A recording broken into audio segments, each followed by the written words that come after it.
Hello दोस्तों, कैसे हो आप सभी। स्वागत है आपका आपके अपने YouTube channel Pawan Singh lectures में। और इस वीडियो में आज का हमारा टॉपिक है उत्तराखंड के वन आंदोलन। उत्तराखंड के सभी वन आंदोलन हम इस वीडियो में डिस्कस करेंगे, जो आपकी उत्तराखंड की सभी आगामी परीक्षाओं के लिए बहुत ज्यादा महत्वपूर्ण रहने वाले हैं। तो आइए शुरू करते हैं।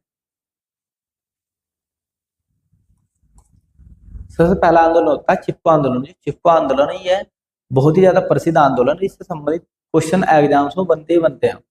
यदि हम बात करते हैं 1960 से 1970 के दशक की, ये जो दशक था इसमें जो सरकार होती है ना, वो उनकी अंधाधुंध कटाई करती है। और इसीलिए 1964 में चंडी प्रसाद भट्ट, जो चमोली के हैं, चमोली जनपद या गोपेश्वर में दसोली ग्राम स्वराज मंडल की स्थापना करते हैं। तो यदि पूछा कि दसोली ग्राम स्वराज मंडल की स्थापना कब की गई, तो 1964 में। कब किसने किया है? चंडी प्रसाद भट्ट द्वारा की जाती है। फिर क्या होता? इंडियन फॉरेस्ट एक्ट आता 1927 में।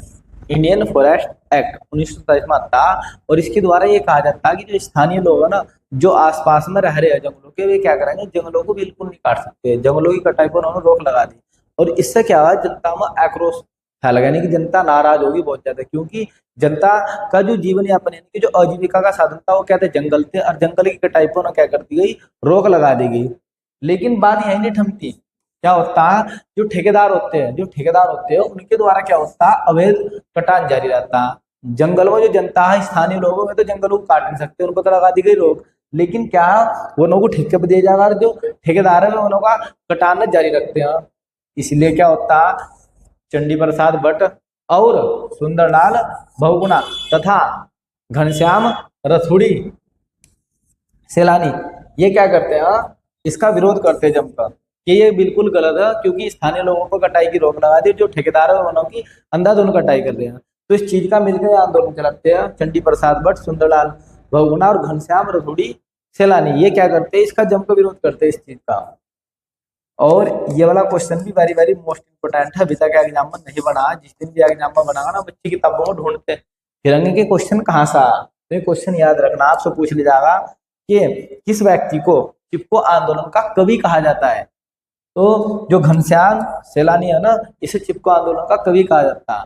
एक बार फिर से आपको एग्जाम में पूछेगा क्वेश्चन कि किस व्यक्ति को चिपको आंदोलन का कवि कहा जाता है, तो आपका आंसर हो जाएगा घनश्याम सैलानी को चिपको आंदोलन का कवि कहा जाता है। नेक्स्ट देखते हैं। नेक्स्ट आता 1972 में चंडी प्रसाद भट्ट। 1972 में चंडी प्रसाद भट्ट क्या करते हैं, महिला मंगल दल की स्थापना करते हैं।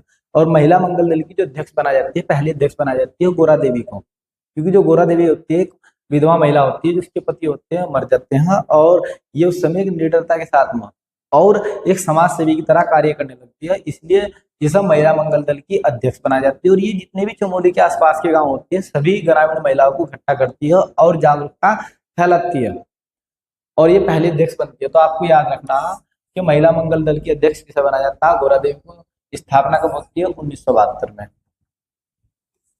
फिर अप्रैल 1973 में दसोली ग्राम स्वराज मंडल और महिला मंगल दल की एक संयुक्त बैठक ली जाती है।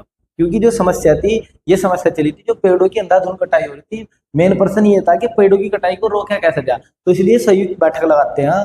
ध्यान रखना, दसोली ग्राम स्वराज मंडल और महिला मंगल दल की संयुक्त बैठक होती है। बैठक में निर्णय लिया जाता कि पेड़ों को बचाना कैसा।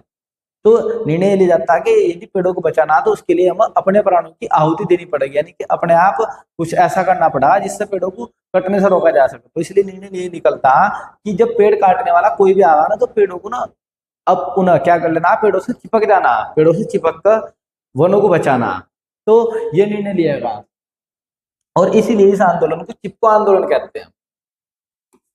1973 में दसोली ग्राम स्वराज मंडल तथा महिला मंगल दलों की संयुक्त बैठक होती है, जिसमें पेड़ों से चिपककर आंदोलन चलाने का क्या लिया जाता है, निर्णय लिया जाता है। और महिला इसमें पेड़ों से चिपककर पेड़ों को बचाती है, इसलिए चिपको आंदोलन कहा जाता है।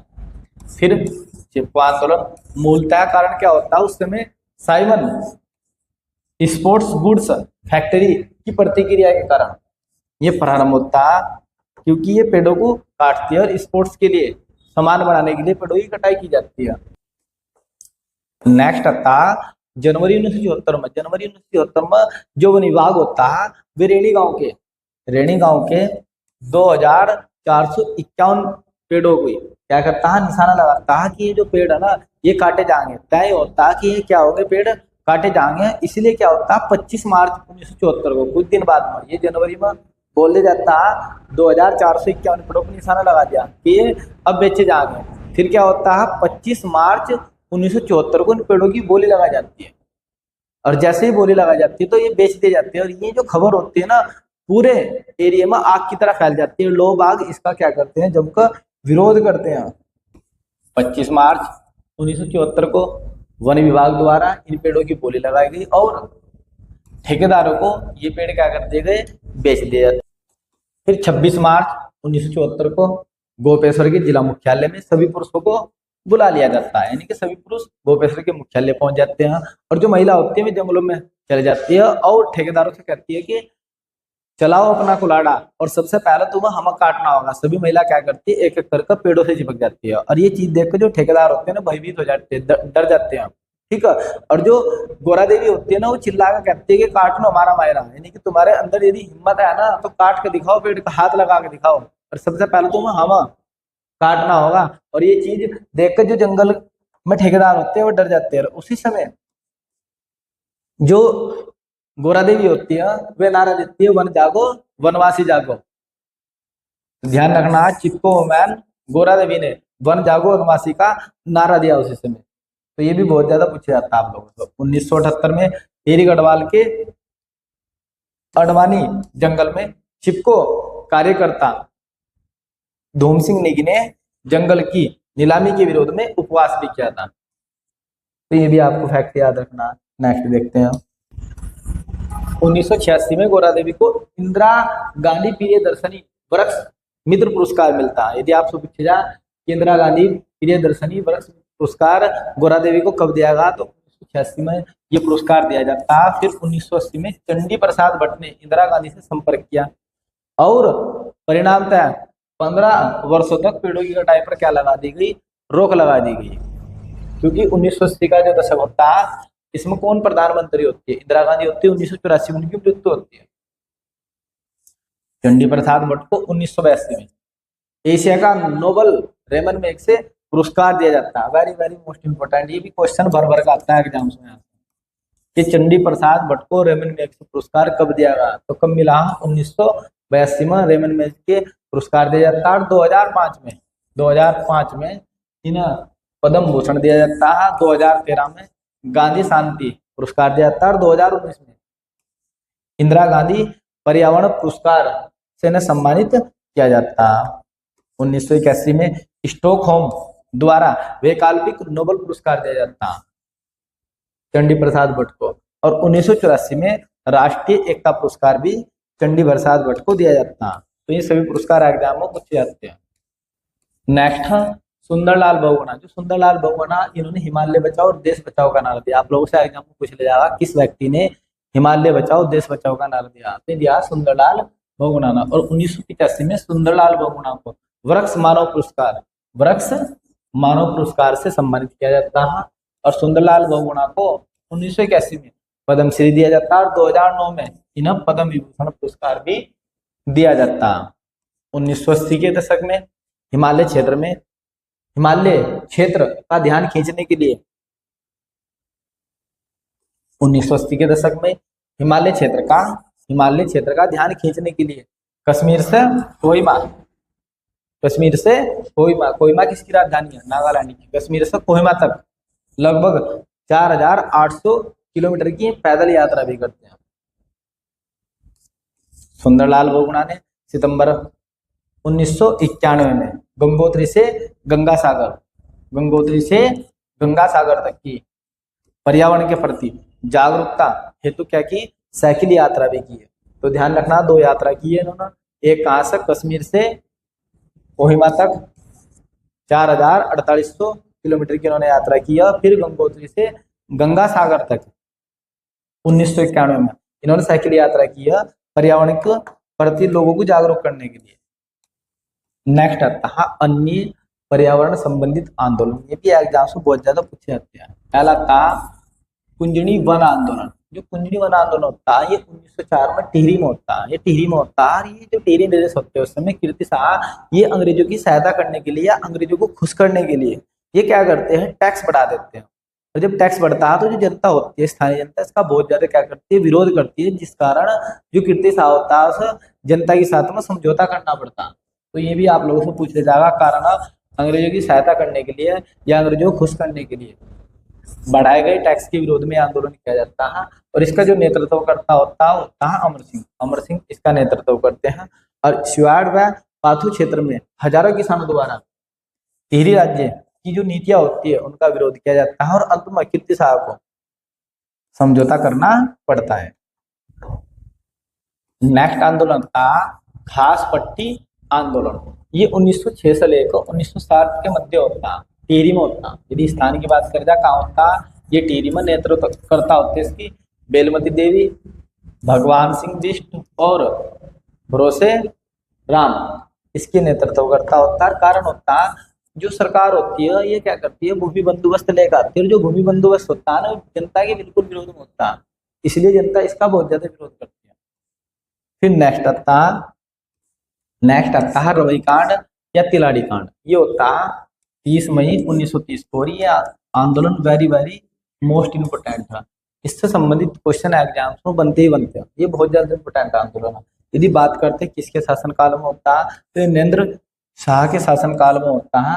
और जो नेतृत्व करता होता वो होता दयाराम रवाल्टा, इस आंदोलन का नेतृत्व करता होता है। कारण होता है जो टिहरी नरेश होते हैं, टिहरी नरेश नरेंद्र शाह ये क्या करते हैं, जो किसानों व जमींदारों की जो जमीन होती है, किसानों और जमींदारों की जो जमीन होती है उसे वन भूमि घोषित कर देते हैं। एक बार फिर से, किसानों और जमींदारों की जो भूमि होती है उसे वन भूमि घोषित कर दिया जाता है। कैसी भूमि, वन भूमि घोषित कर दिया जाता है। और जनता इसका क्या करती है, विरोध करती है। तो देखो परिणाम क्या होता है, जो जनता नैन शाह की नीति का विरोध कर रही थी उसी समय क्या होता है, ऐसा माना जाता है कि जो नैन शाह होते हैं ना वो टिहरी राज्य से बाहर जा चुके होते हैं, जिस कारण जो शासन की बागडोर होती है, टिहरी राज्य की जो बागडोर होती है वह नरेंद्र शाह के सेनापति चक्रधर ज्वाल के हाथ में आ जाती है। और वे क्या करते हैं, जो निहत्ती जनता होती है, निर्दोष और निहत्ती जनता जो आंदोलन कर रही होती है, यानी कि सरकार की नीति का विरोध कर रही होती है, वे उन पर क्या करते हैं, अंधाधुंध गोलियां चला देते हैं, जिस कारण सैकड़ों किसानों की क्या हो जाती है, मृत्यु हो जाती है इसमें। तो इसका परिणाम ये होता है, नरेंद्र शाह के जो सेनापति होते हैं चक्रधर ज्वाल या आंदोलनकारियों पर गोली चलवा देते हैं, गोली चलाने का आदेश देते हैं, जिससे क्या होता है, सैकड़ों किसान मारे जाते हैं, सैकड़ों किसानों की हत्या कर दी जाती है। और इस घटना को उत्तराखंड का जलियांवाला बाग हत्याकांड के नाम से जाना जाता है। आप लोगों ने सुना होगा जलियांवाला बाग हत्याकांड। क्या होता है, कारण क्या होते हैं जलियांवाला बाग हत्याकांड के? इसमें सबसे पहले 21 मार्च 1919 में रोल्ट एक्ट आता है। क्या आता है? Raoult act. रोल्ट क्या है? होलट एक्ट था, रोल्ट एक्ट नहीं। होलट एक्ट था, बहुत ही बुरा एक्ट था। इसमें क्या था, इसमें ये कहा गया था ब्रिटिश सरकार ने नियम लागू कर दिया है कि किसी भी व्यक्ति को मात्र संदेह के आधार पर, यानी कि थोड़ा सा भी किसी पर डाउट होता है ना तो उसे गिरफ्तार कर लिया जाएगा। मात्र संदेह के आधार पर ब्रिटिश सरकार किसी भी भारतीय व्यक्ति को गिरफ्तार कर सकती है और उसे जेलों में बंद कर गुप्त रूप से उस पर क्या किया जा सकता है, मुकदमा चलाया जा सकता है। और इस एक्ट के बाद में जो महात्मा गांधी होते हैं उनका विश्वास अंग्रेजों से बिल्कुल क्या जाता है, समाप्त हो जाता है। इसलिए में रोल्ट एक्ट को काला कानून कहकर पुकारते हैं। याद रखना, रोल्ट एक्ट को क्या कहकर पुकारते हैं? काला कानून। इसके बाद में इसमें दो हमारे नेता होते हैं, प्रमुख नेता। एक होते हैं डॉक्टर सत्यपाल और एक होते हैं डॉक्टर सैफुद्दीन किचलू।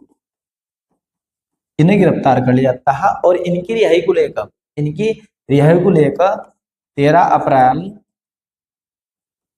1919 को अमृतसर पंजाब में बैसाखी का त्योहार चलता है, जलियांवाला बाग में, और इसी बाग में गुप्त रूप से एक मीटिंग भी ली जाती है। और मीटिंग ये ली जाती है कि डॉक्टर सत्यपाल और सैफुद्दीन किचलू को किस प्रकार से रिहा कराना, और कुछ आस्तीन के साथ कुछ अपने ही क्या करते हैं, इस मीटिंग का ना बता देते हैं ब्रिटिश सरकार को जाकर कि आपके खिलाफ मीटिंग लगाई जा रही जलियांवाला बाग में। और जो जनरल डायर होता है उस समय का, वे क्या करते हैं, 200 सिपाहियों के साथ आते हैं, जिसमें से 50 गोरे और 150 क्या होते हैं, भारतीय सैनिक होते हैं। और वे सीधे बाग में एंट्री लेते हैं और बाग के जितने भी मुख्य दरवाजे होते हैं सबको बंद कर देते हैं, और जो एक दरवाजा होता है ना उस मुख्य दरवाजे से एंट्री लेते हैं। और जो वहाँ निहत्ती निर्दोष छोटे छोटे बच्चे बाग में मेला बनाने के लिए, उत्सव मनाने के लिए इकट्ठे होते हैं, उस अंधाधुंध उन पर अंधाधुंध फायरिंग करवा देते हैं, यानी कि गोली चलाने का आदेश दे देते हैं। और उसमें लगभग सैकड़ों लोगों की क्या होती है, मृत्यु हो जाती है। और यही घटना भारत के इतिहास में जलियांवाला बाग हत्याकांड के नाम से जानी जाती है। तो ये एक दर्दनाक घटना होती है, बहुत ही ज्यादा दर्दनाक घटना होती है। तो याद रखना, इसी प्रकार से क्या, जो चक्रधर जुआल होते हैं वे भी जनता पर नियति जनता पर गोलियां चलवा देते हैं, इसलिए जो इसकी कंपैरिजन किया गया वो जलियांवाला बाग हत्याकांड से किया गया। और जो चक्रधर जुआल इसकी जो तुलना वो किससे कर गई है, जनरल डायर से, इसलिए चक्रधर जुआल को गढ़वाल का जनरल डायर भी कहा जाता है। तो ये फैक्ट आपको याद रखने हैं। नेक्स्ट था 1970 का वन आंदोलन।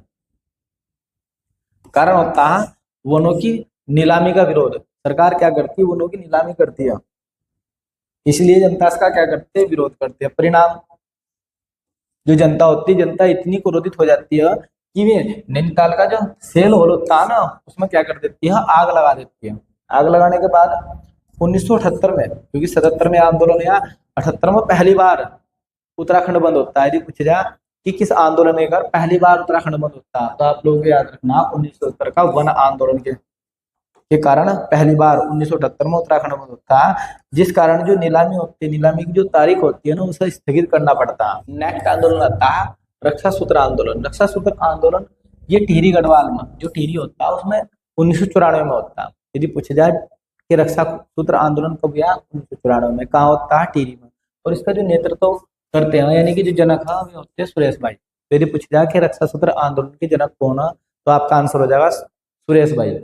इसमें क्या होता है, इसका जो रीजन होता है होता है टिहरी गढ़वाल में जो भिलंगना नदी होती है, भिलंगना नदी, जो इसके आसपास में लगभग 2500 2500 जो पेड़ होते हैं ना, उन्हें क्या होता है, जो वन विभाग होता है ना उन्हें काटने का आदेश दिया जाता है। तो जो जनता होती है, जो स्थानीय जनता होती है इसका विरोध करती है, और जो पेड़ होते हैं ना उन पर क्या करती है, एक धागा बांधती है और उनकी रक्षा करती है, इसलिए इसे क्या बोला जाता है, रक्षा सूत्र आंदोलन बोला जाता है। नेक्स्ट आता है मित्ती आंदोलन। जो मित्ती आंदोलन होता है ये होता है 1996 में।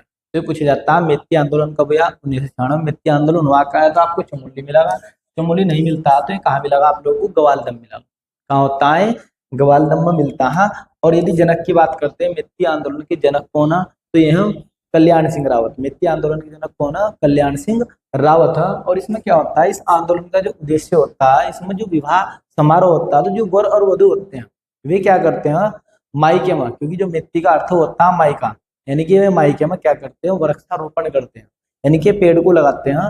और जो वृक्ष होता है उसकी जो देख रेख की जिम्मेदारी होती है वो होती है मायके वालों की, यानी कि जो लड़की के माता पिता वे उस वृक्ष की क्या करेंगे, देख रेख करेंगे। और यदि हम इस प्रेरणा की बात करते हैं कि जो मित्ती आंदोलन का जो आइडिया था, जो विचार कल्याण सिंह रावत के दिमाग में कहाँ से आते हैं, तो ये नेपाल जाते हैं घूमने के लिए। कहाँ जाते हैं, नेपाल जाते हैं। और नेपाल में देखते हैं कि जो वर वधु है ना वे वृक्षारोपण कर रहे हैं। क्या कर रहे हैं, वृक्षारोपण कर रहे हैं। इसी मुहिम को ये चमोली के ग्वालदम में क्या करते हैं, शुरुआत करते हैं। तो वेरी वेरी मोस्ट इंपोर्टेंट, यदि आपसे पूछ ले जाना कि जो कल्याण सिंह रावत है उसमें मित्ती आंदोलन की प्रेरणा किस देश से मिली है, तो आप लोग किताबों में क्वेश्चन ढूंढते फिरोगे, ठीक है। और फिर आप लोग एकदम से गलत कर दोगे, क्वेश्चन सोचोगे कहाँ से मिली है। तो आप याद रख लो, अच्छी तरीके से सिलेक्शन लेना, तो कहाँ से मिली है, नेपाल से। क्वेश्चन अभी भी एग्जाम में नहीं बना, जल्दी आपके एग्जाम में क्वेश्चन बनावा। जिस दिन ये बनावा उस दिन रोते फिरोगे कहाँ गया क्वेश्चन, कहाँ से आए। मित्ती आंदोलन तो पूरा याद था, लेकिन ये क्वेश्चन कहाँ से निकल गए। तो एक्स्ट्रा फैक्ट याद रखना आप लोग। नेक्स्ट आता है पानी राखो आंदोलन। शुरुआत कब होती है, 1978 से लेकर 1978 से 1889 सर। और कहाँ होती है? उफरेला खाल ओडिमस की शुरुआत होती है। करते कौन? जनक है इसके सच्चिदानंद भारती। यदि आपसे पूछे जाए पानी राखा आंदोलन के जो जनक है कौन है, तो यह सच्चिदानंद भारती इसके जनक है। और ये क्या करते हैं, ये जो पौड़ी आसपास का जो जनपद होता है ना, उसमें छोटे छोटे क्या करते हैं, कुएं बनाते हैं। ठीक है।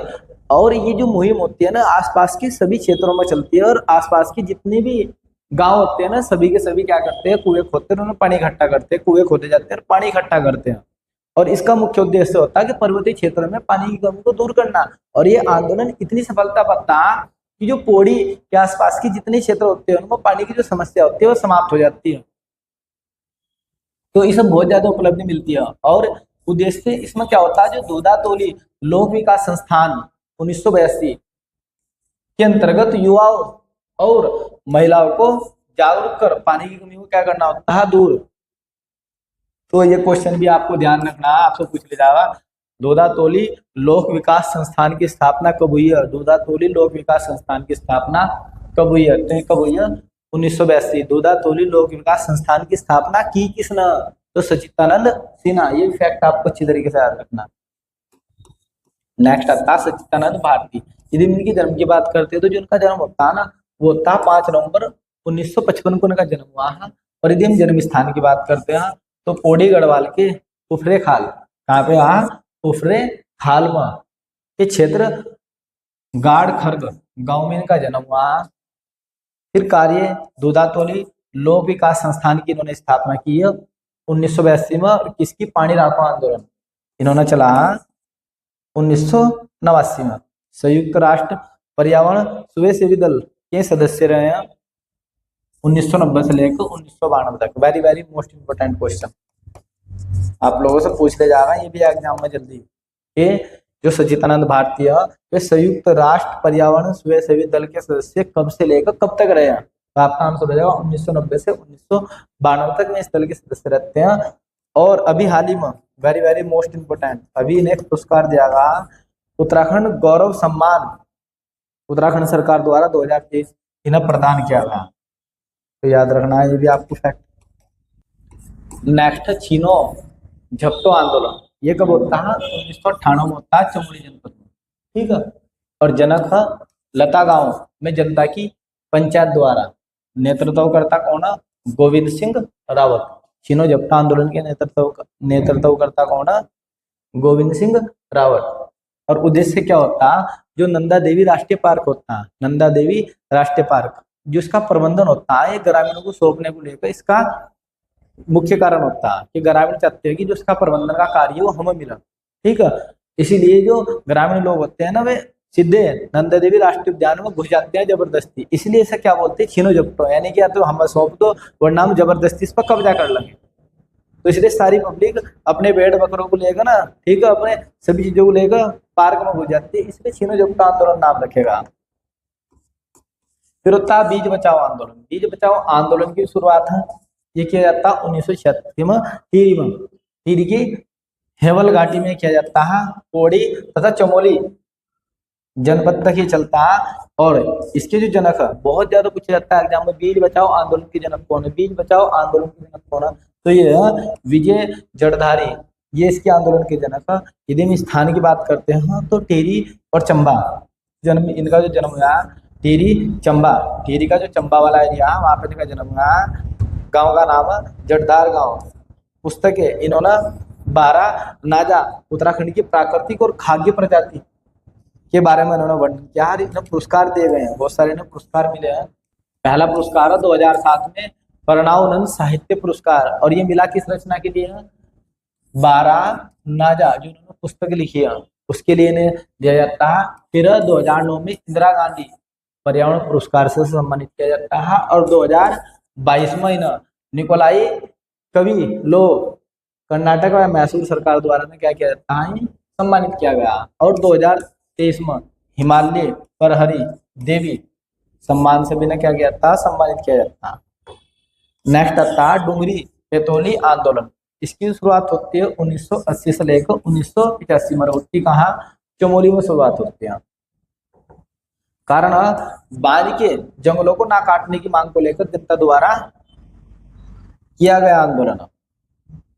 यानी कि इसमें क्या होता है, जो बांध के वृक्ष होते हैं, ठीक है, उन्हें काटने से इनकार कर दिया जाता है जनता को कह दिया जाता है कि तुम बांध के जो वृक्ष है ना इन्हें काट नहीं सकते। जो बांध के वृक्ष थे वहां के लोग, जो स्थानीय लोग हैं, उनके लिए आजीविका का साधन था, क्योंकि जो उनके पशु हैं वे उन्हीं के ऊपर निर्भर थे, और लोगों को बोल दिया कि तुम बांध के वृक्ष नहीं काट सकते, इसलिए जनता इसका विरोध कर दिया। ठीक है, और नेतृत्व करता होता माथुरा देवी इसका, डुंगली पैतोली आंदोलन। विश्वेश्वर दत्त सकलानी। यदि हम विश्वेश्वर दत्त सकलानी की बात करते हैं तो टिहरी का क्षेत्र होता है ना, टिहरी के आसपास के एरिया में ये अकेले व्यक्ति 50,000 से ज्यादा पेड़ लगाते हैं। ऐसे ही नहीं ना, वृक्ष मानव की संख्या दी गई, ये टिहरी के जो आसपास के क्षेत्र होते हैं उसमें 50,000 से ज्यादा पेड़ लगाते हैं अकेले व्यक्ति, इसलिए ना वृक्ष मानव की संख्या दी गई, या ट्री मैन। ठीक है, या पहाड़ का माझी कहा जाता है। तो याद रखना, यदि जन्म स्थान की बात करते हैं तो ये टिहरी के सकलाना क्षेत्र में इनका जन्म हुआ। यदि गाँव की बात करते हैं तो पुजारा गाँव में जन्म हुआ। फिर उपाधि क्या दी गई ना, इन्हें वन ऋषि कहा जाता है। आपसे पूछ लिया जाएगा कि कौन सा ऐसा व्यक्ति जिसे वन ऋषि के नाम से जाना जाता है, तो विश्वेश्वर दत्त सकलानी। ट्री मैन कहा जाता है, या वृक्ष मानव के नाम से भी इन्हें जाना जाता है। फिर पहाड़ का माझी भी कहा जाता है। वेरी वेरी मोस्ट इंपोर्टेंट, ये क्वेश्चन अभी तक नहीं बना एग्जाम में। यदि आपसे पूछ लेगा पहाड़ का माझी किसे कहा जाता है, विश्वेश्वर दत्त सकलानी को कहा जाता है। नेक्स्ट था फिर न इंदिरा गांधी प्रियदर्शनी वृक्ष मित्र पुरस्कार दिया था। कब दिया था? 1986 में। यदि आपसे पूछ ले जा कि इंदिरा गांधी प्रियदर्शनी वृक्ष मित्र पुरस्कार विश्वेश्वर दत्त सकलानी को कब दिया गया? 1986 में। और 18 जनवरी 2019 में क्या जाती है, मृत्यु हो जाती है। नेक्स्ट आंदोलन नवाधान्य आंदोलन। यदि हम समय की बात करते हैं तो समय 1982 में होता है। स्थान की बात करते हैं तो दून घाटी में हुआ, और जनक कौन? वंदना शिवा इसका जनक हो। उद्देश्य क्या? पर्यावरण के अनुकूल उत्पादकों की क्या करना है, पहचान करना कि किस मौसम में या कहाँ पे कौन से उत्पाद अच्छे रहेंगे। नेक्स्ट आता है बीज बम अभियान। ये 2017 में शुरू किया जाता है। ये भी बहुत ज्यादा इम्पोर्टेंट है, जो एग्जाम में बहुत ज्यादा बनता है। इसकी जो जनक है वो द्वारिका प्रसाद सेमवाल इसकी जनक है, और ये स्थान कहाँ है? उत्तरकाशी के एरिया में होता है। इसमें क्या होता है, जो जनता होती है मिट्टी और गोबर लेती है, मिट्टी और गोबर का एक गोला बनाती है, और उसमें ना बीज रख देती है बहुत सारे, और उस गोले को बनाकर ना स्थान स्थान पर फेंक दिया जाता है, छोड़ दिया जाता है, और फिर वहां से क्या होता है, कुछ दिनों बाद वहां से पौधे निकल जाते हैं, और इसीलिए सब बीज बम आंदोलन कहा जाता है। तो द्वारिका प्रसाद सेमवाल इसकी नेतृत्व करता है, उत्तरकाशी में होता है। उद्देश्य इस अभियान में मिट्टी और गोबर को पानी के साथ मिलाकर एक गोला बना लिया जाता है, जिसमें कुछ बीज डाल दिए जाते हैं, और फिर उसे जंगल में कहीं भी छोड़ दिया जाता है। तो इसी आंदोलन को बीज बम आंदोलन भी कहते हैं। नेक्स्ट आता हीराकोट वन आंदोलन। शुरुआत कब होती है? 1978 में। स्थान अल्मोड़ा, या हम कह सकते हैं खीराकोट।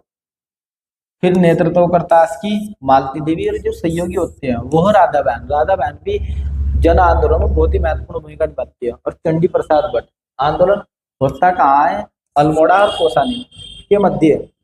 हीराकोट गांव की जो महिला होती है, ये कानपुर की कटियार मिनरल्स जो मीन होती है, ये क्या करती है? खड़िया खदान करती है, जिसके कारण क्या होता है, भूमि का वहां खटा होता है, और जो सारी भूमि होती है सभी भूमि ना में क्या होता है, व्हाइट सा, मतलब जब खड़िया होती है तो वे सफेद मिट्टी का क्या करते हैं, खदान करते हैं, यानी कि खुदाई करते हैं, जिसके कारण जो फसलें हो रही थी ना वो नष्ट हो रही थी, और जो मिट्टी की उर्वरकता थी ना वो कम होती जा रही थी, और मिट्टी वहां की बंजर हो रही थी, यानी कि जो धरती वहां की बंजर हो रही थी, जिस कारण लोगों को वहां समस्याओं का सामना करना पड़ता है। इसीलिए इस कंपनी का वहां विरोध किया जाता है बहुत ज्यादा, कि यहाँ से खड़िया जो खदान है इसका करना बंद करो, इसे कंपनी को यहाँ से हटाओ। इसका बहुत ज्यादा विरोध करती है जनता कंपनी का। फिर आता सोंग घाटी आंदोलन। शुरुआत की जाती है 1974 में। स्थान होता है देहरादून तथा टिहरी, और टिहरी का हेमल घाटी। कारण होता है सोंग नदी घाटी में खनन का विरोध करना। सोंग घाटी नदी में किसका विरोध करना? खनन का विरोध करना इसका कारण होता है। नेक्स्ट राजगढ़ी वन आंदोलन। इसकी जो शुरुआत होती है वो होती है 1926 से लेकर 1930 में इसकी शुरुआत होती है, और स्थान बड़कोट उत्तरकाशी। कारण 1926 में working plan of the Tehri, working plan of the Tehri Garhwal state नामक कड़ा बंदोबस्त लाया जाता, जिससे वन बंदोबस्त 1929 के नाम से जाना जाता। इसमें क्या होता है, जो स्थानीय लोग होते हैं उनकी जो भूमि होती है, ठीक है, उसे वन भूमि घोषित कर दिया जाता, और जो बांज के वृक्ष उनकी कटाई पर रोक लगा दी जाती है, जिससे जो जनता है ना वो बहुत ज्यादा इसका विरोध करती है, क्योंकि जो बांज है ना, बांज के वृक्ष थे, उनके पशुओं के लिए बहुत ज्यादा मुख्य साधन था चारे का, और इस पर इन्होंने विरोध लगा दिया। जिस कानून के सर्जनकर्ता होते हैं वन अधिकारी पदम सिंह दत्त रथोड़ी होते हैं, और परिणाम क्या होता है, इसके विरोध में एक खुली बैठक बुलाई जाती है, जिसकी नेतृत्वकर्ता कौन होते हैं, दयाराम सिंह रवाल्टा इसका नेतृत्व करते हैं, तथा राम सिंह में, दो व्यक्ति होते हैं, दयाराम सिंह रवाल्टा तथा राम सिंह, ये क्या करते हैं, बिल्कुल खुली बैठक बुलाते हैं, सभी को निमंत्रण दिया जाता है कि आओ इस बैठक में अपने क्या रखो, विचार रखो, ठीक है, और इसका जमकर विरोध किया जाता है। आजाद पंचायत खड़ी कर दी जाती है और आंदोलन की शुरुआत की जाती है। परिणामतः क्या होता है, रवई कांड, जो रवई कांड की घटना 30 मई 1930 को जो रवई कांड होता है, जिसमें निहत्ती जनता पर जो नरेंद्र शाह का सेनापति होता है वो गोलियां चलाता, वो इसी की देन होता, इसी आंदोलन की देन होता है रवई कांड। नेक्स्ट आता है बद्रीनाथ आंदोलन। यदि हम समय की बात करते हैं 1973 से लेकर 1974 में होता है। स्थान होता है चमोली बद्रीनाथ मंदिर।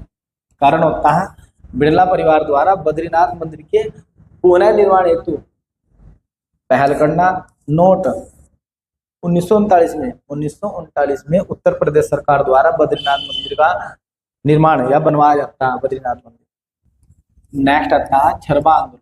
यदि समय की बात करते हैं कब हुआ, तो होता है 18 अप्रैल 2013 में। कब होता है, 18 अप्रैल 2013 में होता है।